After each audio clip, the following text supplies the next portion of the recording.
নমস্কার বন্ধুরা, আমি আপনাদের প্রিয় ন্যারেটর। আজ আপনাদের সামনে নিয়ে এসেছি এক এমন গল্প যা হয়তো অনেকের কাছেই অবাস্তব মনে হতে পারে, কিন্তু বিশ্বাস করুন, এর প্রতিটি শব্দ সত্যি। এই গল্পটি আমাকে পাঠিয়েছেন আমাদেরই একজন অনুরাগী, যিনি তার পরিচয় গোপন রাখতে চেয়েছেন। তিনি চান আমি তার হয়ে এই রোমাঞ্চকর এবং গভীর আবেগী কাহিনী আপনাদের শোনাই। আর হ্যাঁ, আপনাদের ভালোবাসার জন্য আমি কৃতজ্ঞ। আপনারা আমার চ্যানেল সাবস্ক্রাইব করছেন, লাইক করছেন, শেয়ার করছেন, যা আমাকে নতুন নতুন গল্প বলতে উদ্বুদ্ধ করছে। গল্পের কোনো এক ফাঁকে আমি আমার ব্যক্তিগত ইমো নাম্বারটি দেব, তাই নাম্বারটি পেতে হলে পুরো গল্পটি মনোযোগ দিয়ে শুনতে হবে। তখন আমি সবেমাত্র চাকরিটা পেয়েছি, এক মফস্বল শহরের প্রাইভেট ফার্মে। কিন্তু আমার স্বপ্ন ছিল বড় শহরে যাওয়া। সেই স্বপ্ন পূরণের প্রথম ধাপ ছিল একটা ভালো সুযোগের অপেক্ষা। আর এই অপেক্ষার সময়েই আমি আমার গ্রামের বাড়ি থেকে প্রায়ই শহরে যাতায়াত করতাম। হ্যাঁ, আমি সাধারণ বাঙালি পরিবারের মেয়ে, নিয়মের মধ্যে বড় হওয়া, যেখানে পরিবারের মান সম্মান সবার উপরে। আমার বাবা ছিলেন একজন সাধারণ মানুষ, গ্রামের পোস্টমাস্টার। আমাদের পরিবারে সবকিছুরই একটা শৃঙ্খলা ছিল, কিন্তু জীবনের খেলা যে সবসময় নিয়মের ছকে বাধা হয় না, তা আমি তখন বুঝিনি। ঘটনাটা এক শীতের রাতে। সেবার শীতটা একটু বেশিই ছিল। আমি শহরের দিকে যাচ্ছিলাম। রাতের বাস, ভিড় একটু কমই থাকে, কিন্তু তবুও আমার একটা আলাদা সিট দরকার ছিল। বাবা সব ব্যবস্থা। নমস্কার বন্ধুরা, আমি আপনাদের প্রিয় ন্যারেটর। আজ আপনাদের সামনে নিয়ে এসেছি এক এমন গল্প যা হয়তো অনেকের কাছেই অবাস্তব মনে হতে পারে, কিন্তু বিশ্বাস করুন, এর প্রতিটি শব্দ সত্যি। এই গল্পটি আমাকে পাঠিয়েছেন আমাদেরই একজন অনুরাগী, যিনি তার পরিচয় গোপন রাখতে চেয়েছেন। তিনি চান আমি তার হয়ে এই রোমাঞ্চকর এবং গভীর আবেগী কাহিনী আপনাদের শোনাই। আর হ্যাঁ, আপনাদের ভালোবাসার জন্য আমি কৃতজ্ঞ। আপনারা আমার চ্যানেল সাবস্ক্রাইব করছেন, লাইক করছেন, শেয়ার করছেন, যা আমাকে নতুন নতুন গল্প বলতে উদ্বুদ্ধ করছে। গল্পের কোনো এক ফাঁকে আমি আমার ব্যক্তিগত ইমো নাম্বারটি দেব, তাই নাম্বারটি পেতে হলে পুরো গল্পটি মনোযোগ দিয়ে শুনতে হবে। তখন আমি সবেমাত্র চাকরিটা পেয়েছি, এক মফস্বল শহরের প্রাইভেট ফার্মে। কিন্তু আমার স্বপ্ন ছিল বড় শহরে যাওয়া। সেই স্বপ্ন পূরণের প্রথম ধাপ ছিল একটা ভালো সুযোগের অপেক্ষা। আর এই অপেক্ষার সময়েই আমি আমার গ্রামের বাড়ি থেকে প্রায়ই শহরে যাতায়াত করতাম। হ্যাঁ, আমি সাধারণ বাঙালি পরিবারের মেয়ে, নিয়মের মধ্যে বড় হওয়া, যেখানে পরিবারের মান সম্মান সবার উপরে। আমার বাবা ছিলেন একজন সাধারণ মানুষ, গ্রামের পোস্টমাস্টার।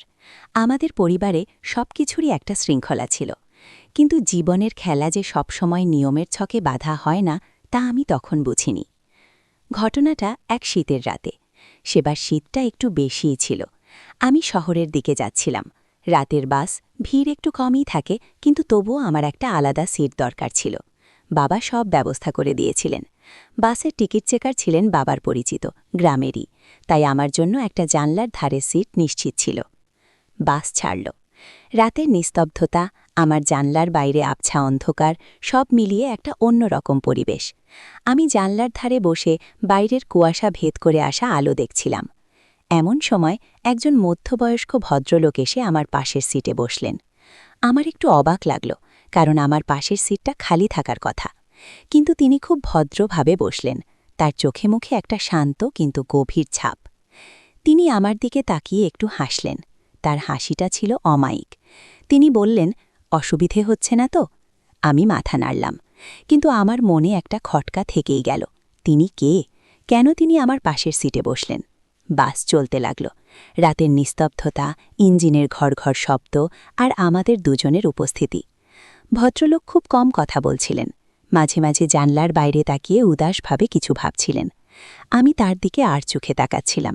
তার নাকটা একটু তীক্ষ্ণ, কপালে বলিরেখা, কিন্তু তার চোখের দৃষ্টিতে কেমন একটা গভীরতা ছিল। হঠাৎ তিনি আমার দিকে তাকিয়ে বললেন, আপনি কি এই শহরেরই? আমি বললাম, না, আমি চাকরি সূত্রে এই শহরে আসা যাওয়া করি। আসলে আমি মফস্বল শহর থেকে আসছি। তার মুখের একটা ভঙ্গি বদলে গেল, কেমন একটা কৌতূহল। তিনি আবার বললেন, তাই বুঝি? আপনার বাবাকে? তিনি একটু ইতস্তত করলেন। আমার বাবার নাম বলতেই তিনি যেন একটু চমকে উঠলেন। বললেন, আপনার বাবা কি পোস্টমাস্টার? আমার বিস্ময়ের সীমা রইল না। আমি বললাম, হ্যাঁ। আপনি কিভাবে জানলেন? তিনি মৃদু হাসলেন, বললেন, আমি আপনার বাবার বন্ধু ছিলাম ছোটবেলায়, অনেক দিন আগে। আমার নাম রাম, আপনি হয়তো শুনবেন না। রাম কাকু নামটা শুনে আমার মনে হলো, হ্যাঁ, বাবা মাঝে মাঝে তার পুরনো বন্ধুদের কথা বলতেন। কিন্তু রাম কাকু, তার চেহারার সাথে বাবার কোনো মিল নেই। বাবা বলেছিলেন রাম নাকি অনেক বছর আগে অন্য শহরে চলে গেছেন। সেই রাতের পর থেকে যখনই আমি শহরে যেতাম, রাম কাকু প্রায়ই সেই একই সিটে বসতেন। মাঝে মাঝে টিকিট চেকার এসেও তাকে কিছু বলতেন না, যেন তিনি একজন নিয়মিত যাত্রী। প্রথম দিকে আমি তাকে কাকু বলেই ডাকতাম, কিন্তু যত দিন যেতে লাগল আমাদের মধ্যে একটা অদ্ভুত টান অনুভব করতে লাগলাম। তার সঙ্গে কথা বলতে ভালো লাগত। তিনি জীবনের নানা অভিজ্ঞতা বলতেন, শহরের নানা গল্প, পুরনো দিনের কথা। তার কথায় একটা গভীর জ্ঞান এবং অভিজ্ঞতা ছিল। আর আমিও হয়তো একটু বেশি খুলে বলতাম আমার নিজের কথা, আমার স্বপ্ন, আমার আকাঙ্ক্ষা, আমার ছোট ছোট দুঃখগুলো। তার সামনে কেন জানি নিজেকে খুব সহজ লাগত। একটা নির্দিষ্ট দিনে, নির্দিষ্ট সময়ে, সেই নির্দিষ্ট বাসে, সেই নির্দিষ্ট সিটে বসা, এ যেন এক অলিখিত নিয়ম হয়ে দাঁড়িয়েছিল। আমি জানতাম তিনি আসবেন, আর তার আসার অপেক্ষায় আমি এক অদ্ভুত আনন্দ পেতাম। একদিন বৃষ্টি ভেজা এক সন্ধ্যা, বাস প্রায় খালি। আমি জানলার ধারে বসে বাইরে বৃষ্টি দেখছিলাম। রাম কাকু এসে বসলেন। তিনি আমার দিকে তাকিয়ে বললেন, আজ বৃষ্টিটা বড় সুন্দর, তাই না? আমি মাথা নাড়লাম। তিনি কিছুক্ষণ চুপ থেকে বললেন, জানেন, এই বাসের সিটটা, এই জানলার বাইরেটা, এ যেন আমার কাছে এক অন্য জগৎ। এখানে কেউ আমাকে চেনে না, আমি কাউকেই চিনি না। এখানে আমি শুধু আমি। তার কথাগুলো আমার ভেতরেও একটা প্রতিধ্বনি তুলল।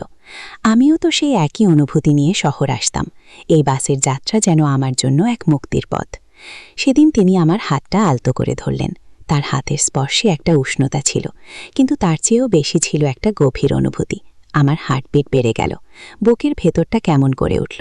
তিনি আমার দিকে তাকিয়ে রইলেন। তার চোখে কোনো নোংরামি ছিল না, ছিল এক গভীর সমবেদনা আর ভালোবাসা। না, ভালোবাসা বললে ভুল হবে, এটা তার চেয়েও বেশি কিছু। এটা ছিল এক তীব্র আকর্ষণ, যা সমাজের সব নিয়মকানুন ভেঙে দিতে চাইছিল। এক নিষিদ্ধ অনুভূতির জন্ম নিচ্ছিল, যা আমার ভেতরে তোলপাড় সৃষ্টি করছিল। আমার বাবা, তার স্ত্রী, আমার পরিবার, সমাজের চোখে আমি কি? আর রাম কাকু, তিনি একজন বিবাহিত পুরুষ, তারও পরিবার আছে। কিন্তু সেই মুহূর্তে, সেই রাতের বাসে, সব নিয়ম, সব বন্ধন তুচ্ছ মনে হচ্ছিল। তার হাত আমার হাতের ওপর চেপে বসল। আমি চোখ বন্ধ করে ফেললাম। আমার সমস্ত শরীর কাঁপছিল। ভয়ের সাথে মিশে যাচ্ছিল এক তীব্র আনন্দ। এই নিষিদ্ধ অনুভূতি, এই নিষিদ্ধ স্পর্শ, এ যেন এক অন্য জগতে আমাকে টেনে নিয়ে যাচ্ছিল। তিনি আমার দিকে ঝুঁকে এলেন। তার নিঃশ্বাস আমার মুখে এসে লাগল। সেই মুহূর্তে আমার মনে হলো আমি পৃথিবীর সমস্ত কিছু ভুলে গেছি, শুধু তার উপস্থিতি, তার স্পর্শ, তার নিবিড় টান। আমি তার চোখে চোখ রাখলাম। সেখানে এক প্রশ্ন ছিল, এক আহ্বান, আর আমার চোখেও হয়তো সেই একই উত্তর। আমাদের মধ্যেকার দূরত্ব কমছিল, খুব ধীরে, খুব সাবধানে। প্রতিটি মুহূর্ত যেন অনন্ত কাল ধরে চলছিল। তার উষ্ণ নিঃশ্বাস আমার ঠোঁটে এসে লাগল। আমার শরীর যেন অবশ হয়ে আসছিল। আমি মনে মনে চিৎকার করছিলাম, এটা কি ঠিক হচ্ছে? কিন্তু আমার শরীর, আমার মন, সব যেন তার দিকেই ঝুঁকে পড়ছিল। তার ঠোঁট আমার ঠোঁটে এসে স্পর্শ করল, এক মৃদু কোমল স্পর্শ। কিন্তু সেই স্পর্শ আমার ভেতরের সব প্রতিরোধ ভেঙে দিল। আমার মনে আছে আমি তার বাহুতে নিজেকে সঁপে দিয়েছিলাম। সেই রাতের বাসের সিটি, জানলার বাইরে বৃষ্টি ঝরছে, আর ভেতরে এক অভূতপূর্ব নিষিদ্ধ মিলনের সূচনা। কিন্তু তখনই দরজার কাছে একজন টিকিট পরীক্ষক এসে দাঁড়ালেন, তার হাতে টর্চ। তিনি আমাদের দিকেই আলো ফেললেন। রামকাকু দ্রুত আমার হাত ছাড়িয়ে নিলেন। তার মুখে ভয়, আমার মুখেও। আমরা দুজনেই দ্রুত স্বাভাবিক হওয়ার চেষ্টা করলাম। টিকিট পরীক্ষক আমাদের দিকে তাকিয়ে বললেন, আপনাদের টিকিট? আমার হাত কাঁপছিল। আমি টিকিট খুঁজছিলাম। রামকাকুর মুখটা ফ্যাকাশে হয়ে গিয়েছিল। তিনি আমাদের দিকে তাকিয়ে একটু হাসলেন। সেই হাসিটা একটু অন্যরকম ছিল। বললেন, রাত অনেক হয়েছে, সাবধানে যাবেন। তিনি চলে গেলেন, কিন্তু সেই মুহূর্তের উত্তেজনা, সেই নিষিদ্ধ রোমান্টিক মুহূর্তের রেশ আমাদের দুজনের মনে রয়ে গেল। রামকাকু আমার দিকে তাকালেন। তার চোখে মুখে এক মিশ্র অনুভূতি, আমার চোখেও তাই। তিনি ফিসফিস করে বললেন, আমার আর সহ্য হচ্ছে না, এই লুকোচুরি, এই ভয়। আমি তার দিকে তাকিয়ে রইলাম। আমার ভেতরেও একই অনুভূতি, এই টান, এই আকর্ষণ। কি করে থামাবো আমি? তিনি আমার দিকে আরও ঝুঁকে এলেন। তার চোখ আমার চোখের দিকে স্থির। তিনি বললেন, আজ রাতে। ঠিক সেই মুহূর্তে বাসটা একটা বড় ঝাঁকুনি খেল। চালক ব্রেক কষলেন। বাসের সব আলো নিভে গেল। বাইরে শুধু নিকষ কালো অন্ধকার, আর আমাদের দুজনের নিস্তব্ধতা। আমি তার দিকে তাকালাম, তিনি আমার দিকে। তার চোখে সেই আগের জিজ্ঞাসা। তিনি বললেন, আমি কি? আমার উত্তর দেওয়ার আগেই বাসটা আমার ঝাঁকি খেল। আমার মনে হলো আমরা রাস্তার পাশেই কোথাও একটু ধাক্কা খেয়েছি। আমি আবার তার দিকে তাকালাম। তিনি আমার খুব কাছে, তার উষ্ণ নিঃশ্বাস আমার মুখে। তিনি আমার কানের কাছে মুখ এনে ফিসফিস করে বললেন, আমি তোমাকে আমার করে নিতে চাই, আজ রাতে। আমি তার চোখে চোখ রাখলাম। আমার ভেতরের সমস্ত দ্বিধা, সমস্ত ভয় যেন উধাও হয়ে গেল। আমি শুধু অনুভব করছিলাম তার তীব্র আকর্ষণ।